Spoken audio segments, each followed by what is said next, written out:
We're joined today by Brian Schoefield. He's the owner of Wicked Cheesy, which is a well-known restaurant in Massachusetts. Hi, Brian. Can you describe Wicked Cheesy? Good afternoon, Fritz. Yeah, Wicked Cheesy Pizza. We opened up in 2006. My wife Stephanie and I. We were both in the restaurant business for quite a while before we opened.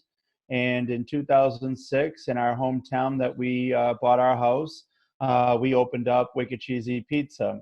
We had taken over an existing restaurant, and we gave ourselves about 3 months to get our feet wet and eventually have a big grand opening under a different name, Wicked Cheesy Pizza, and that's when Wicked Cheesy Pizza was born in September 14th, 2006. And there are a lot of pizza joints in the world. What makes yours, what's unique and special about yours? Uh, what we basically, our mission statement over the years has been is, you can definitely get, a pizza, any block, in Massachusetts in particular, Massachusetts, New York, New Jersey, all being, highly density per capita for pizza places. So one of the things that we really embraced, from the get-go, and actually, our first weekend, we really embrace the community. Our biggest thing has been, we're going to give back to the kids. We're going to give back to the schools. We're going to be in partnerships with sports programs. And, that first weekend that we actually launched Wicked Cheesy Pizza, we went down to the local high school field and gave away 200 pizzas to, people at the games. And ever since that day, we blew up, and we've been the leader in town for anywhere that you would go to get your pizza supplies for, banquets to, events. We pretty much have something every week, which, we do something like that. And It's it's in really exciting.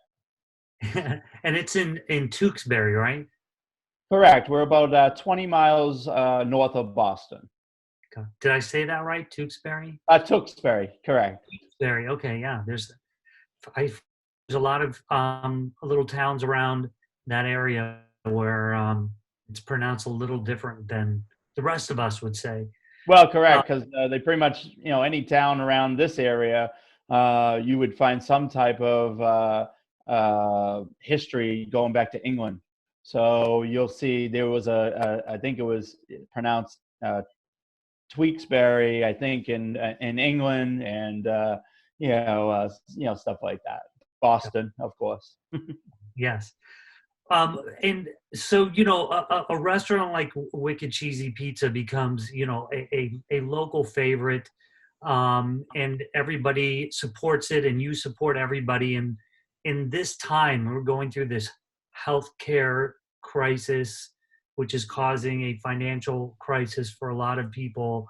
What's been the biggest impact on your business?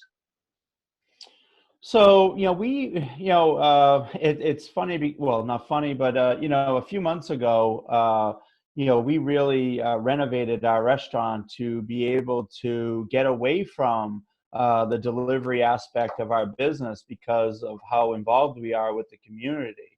We really wanted to create a place where you could come down with, all your kids from your baseball team, or everybody from your dance group, and come down and enjoy a nice, family atmosphere and banquet atmosphere at a place. So we actually redid the whole inside over at Wicked Cheesy Pizza. We put a brand new HVAC,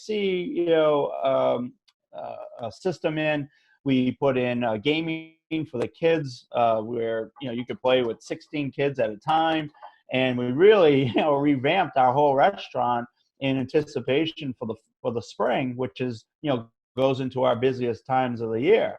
So it was very bad timing for us. So but we really couldn't. It really didn't deviate from what we do, because we still had a lot of takeout, because we still had a lot of delivery. we didn't really see a drop off. What the biggest impact for us has been is the fear.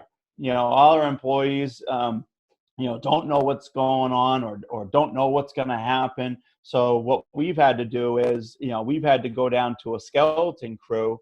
My wife and I are there now 24 hours a day. And, it's been hard to retain, people to come back to work because of maintain a safe environment. So we've done a huge, tremendous efforts to make sure that we're taking all precautions here. I mean, us in the restaurant business, this isn't new to us. Sanitizing surfaces, wiping down, all our equipment. I mean, this is stuff that all of us in this industry do on a continuum basis. So that's really it hasn't really disrupted the way we do our job. Just now it's being a little bit, going that extra mile to make people feel a little bit more comfortable coming into a public restaurant. And what have you heard from your customers during this time? Confusion. A lot of our customers, do I come in? Do I give you only a credit card? Can the driver leave it at the doorstep and have no contact? So it's just been knowledge. And, we've been proactive about it. We're on Facebook all the time. We're always updating, our customers and our employees on, all right, now here's our new, this is what we're doing today. Actually, we closed today to do a sanitation day. We wanted to reload, get a little rest for our employees because we're in such a short staff. We're trying to push everybody into possibly 6 or 5 days a week instead of trying to get everybody spread out on 7 days. And this way we can really battle being staffed, because to be honest, we really haven't seen a downtick of business.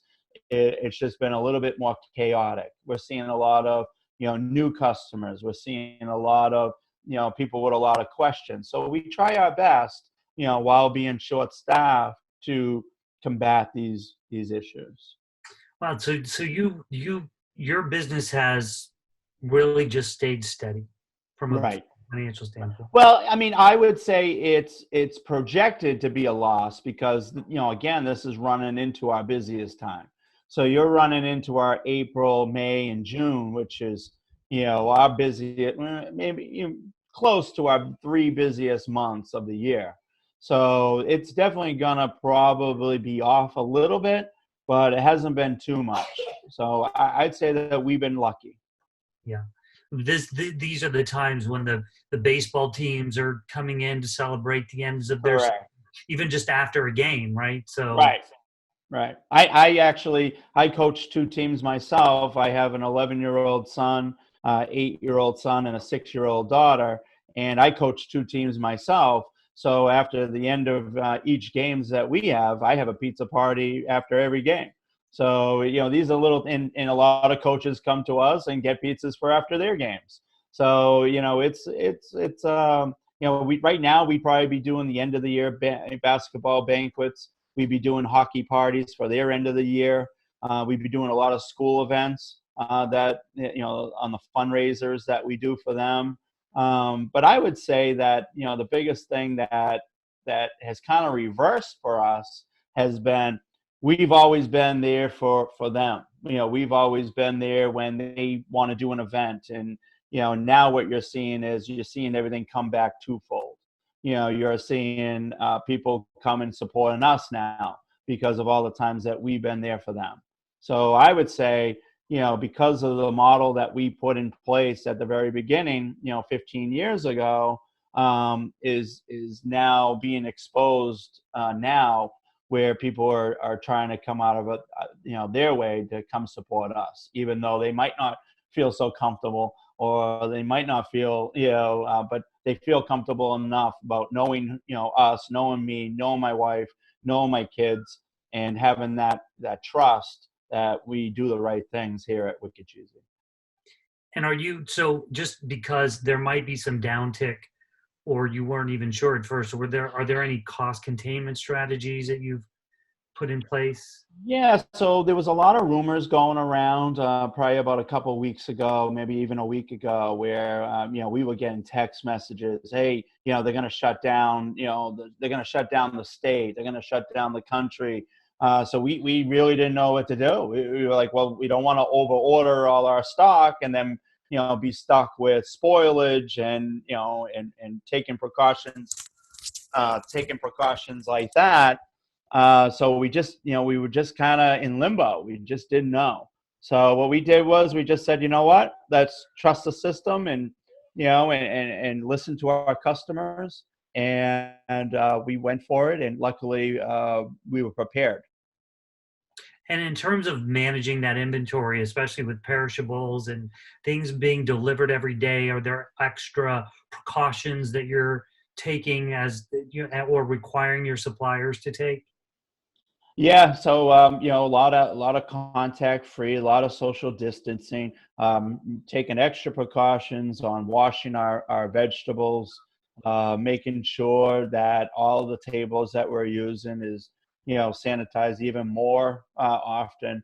The local board of health has been instrumental on communication here in the town of Tewksbury, and it's just again normal things that we would be worrying about, but it can't hurt to better be safe than sorry. Sure.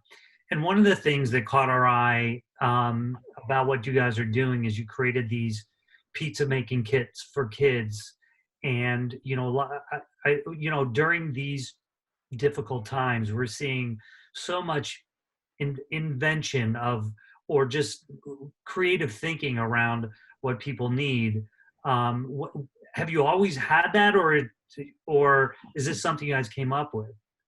Well, actually, I did come up with it probably around a couple years ago, and we wanted to basically have the kits always available, and we wanted to sell pizza stones and pizza cutters and aprons and chef hats, and we always wanted to have this interaction with.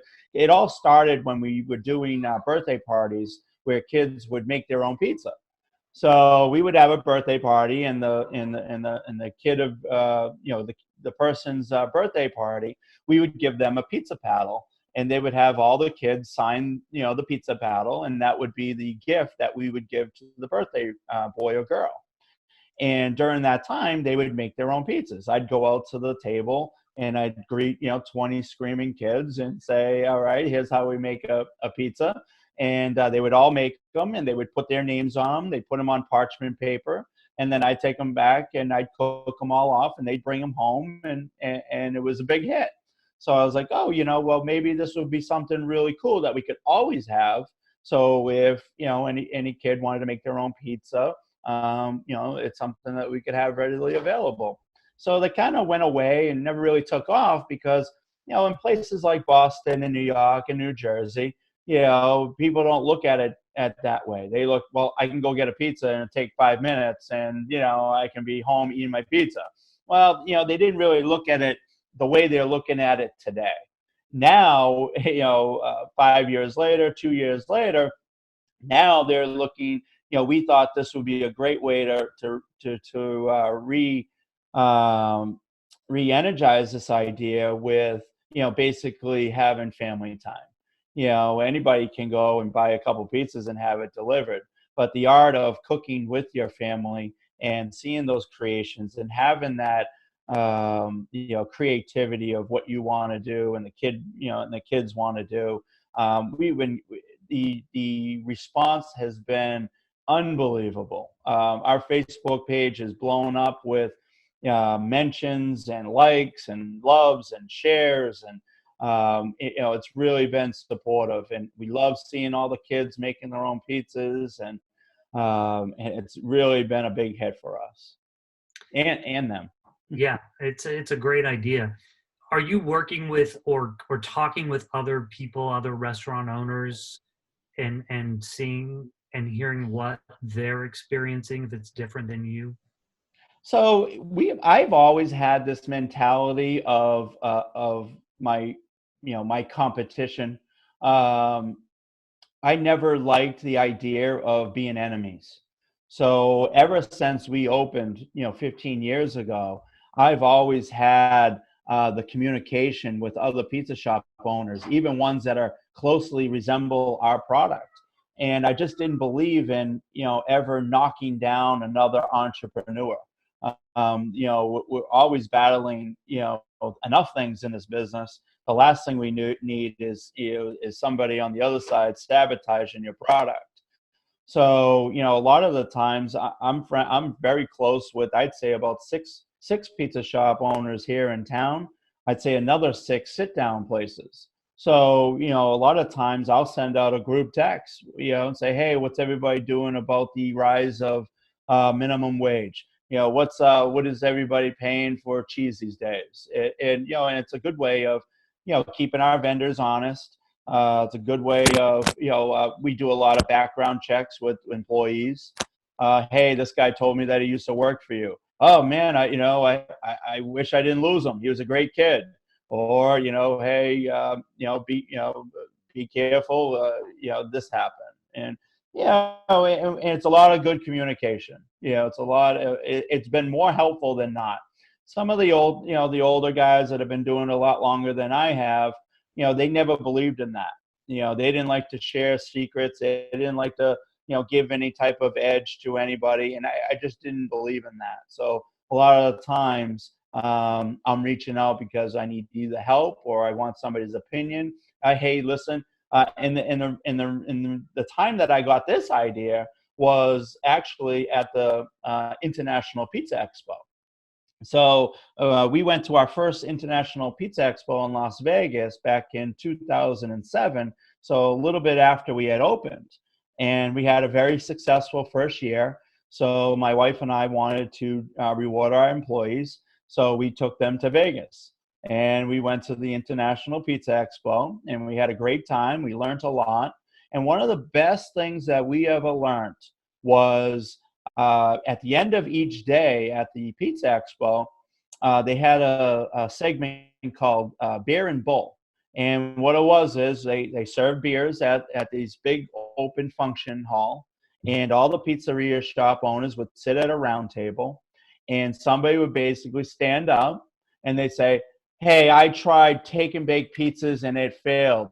And somebody from Kansas would stand up and say, yeah, I actually tried it and it was a big hit for me and this is why. And it was a great eye opener of how we can help each other in this industry. And we can, I always say they're not my enemy, they're my friend. And if we can stick together in times like this, we can succeed as an industry. And are there any stories from this time now, people dealing with the closure of restaurants, that you're hearing? And is there a general support for one another and trying to get everybody through this without Well, seeing people go out of business, I guess? it is a little too early to tell. I do believe, you're going to see a decrease in amount of restaurants open at the end of this, and that might not be because of the coronavirus, in general. We saw this in the town of Tewksbury, where 5 years ago, the Board of Health had gone around to, business to restaurants. And they basically told us, hey, you need to come up to code on our external grease trap. So our external grease trap, for people who don't know, we have two grease traps at our restaurant. One is an internal one where you put something down the sink, it goes into a grease interceptor, and then it makes its way out into the sewer lines, and then goes into another grease interceptor, and then eventually goes into the water line. So the town of Tewksbury 5 years ago gave everybody 5 years to come up to code. And what they, either they realized or didn't realize was, you got a lot of older buildings in a lot of these towns. And it wasn't just necessarily the grease interceptor that was a problem that would cost generally around $10 to $20,000. It was the refitting of all the piping in these buildings to get those pipes to the grease interceptor. So some people were incurring bills of 50, 60, $70,000, and basically somebody who's been doing it 40 years looks at those numbers and says, you know what, I think it's time to retire. So I think a lot of people use, we saw, I think 4 or 5 restaurants in our town basically close doors December 31st of this year, because this was the last time that they could operate under the grandfather clause of not having the grease interceptor. So we saw that. We saw people that maybe lost the energy to run, day-to-day operations. I actually think that this coronavirus will do a similar thing in a either global or national aspect. Yeah, it's hard to run a restaurant. Right. The last thing I want to ask you, you mentioned some of your employees and cutting back hours. There's a lot of talk and efforts and different programs to help aid workers who can't work right now. Are any of your employees dealing with that? Are you helping them, try to find some of these sources of relief? So we haven't stopped giving the hours. A lot of the people that we hire, are full-time employees. And, one of the things that we did at the very beginning, and this is probably a week ago or even 2 weeks ago, we reached out to those employees and said, listen, if we get shut down, we're prepared to continue to have you on the payroll. So we gave them that reassurance that, hey, listen, if you not feel comfortable coming into work for whatever reason, fears, or you think you're sick or whatever it was, we wanted them to play it on the safe side and stay at home. It's a difficult decision. It's not something that, the average, person, when they look into our restaurant will see. But, it's something that we thought was a responsible thing to do. That's great.